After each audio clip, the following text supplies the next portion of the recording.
Prestigious പേരായിട്ടാണ് പറയാം, single parent.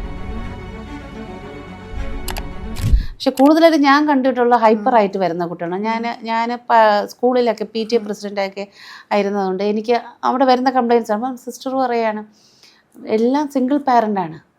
ആദ്യം കുറച്ച് കാലത്ത് മുമ്പ് സിംഗിൾ പാരൻ്റ് എന്നൊരു വാക്ക് കേട്ടപ്പോൾ ഞാൻ ആദ്യം സിംഗിൾ പാരൻ്റോ, അതെങ്ങനെ സിംഗിൾ പാരൻ്റ് ആവത്തില്ലല്ലോ എന്ന് പറഞ്ഞപ്പോൾ അതൊരു പ്രസ്റ്റീജിയസ് പേരായിട്ടാണ് പറയാം, സിംഗിൾ പാരൻ്റ്. കാരണം എന്താണ്, ഞാൻ ഡൈവോഴ്സായി, കൊച്ചിനെ ഞാനാണ് വളർത്തുന്നത്, ഞാൻ ഒറ്റയ്ക്ക് വളർത്തുന്നു, അതിൻ്റെ അഭിമാനമായിട്ട് പറഞ്ഞു. അതിനുള്ള ചിലവ് മറ്റേ കൊടുക്കുന്നുണ്ടാവും, പക്ഷേ പറയുന്നത് സിംഗിൾ പാരൻറ്റ്. ആ കോഡ്സ് ഇട്ടിട്ട് എൻ്റെ ഒരു ഫ്രണ്ട് തന്നെ അതിങ്ങനെ പറയണം, I am very proud, I my son as grown, ഇങ്ങനെ 17 വയസ്സ് വരെ ഞാൻ വളർത്തി, proud to be a single parent.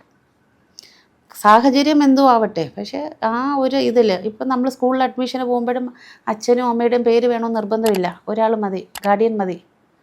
കാരണം നമുക്ക് നമ്പർ ഓഫ് ഡൈവോഴ്സ് കേസസ് കൂടി വരുന്നു അതിൻ്റെ അകത്ത്.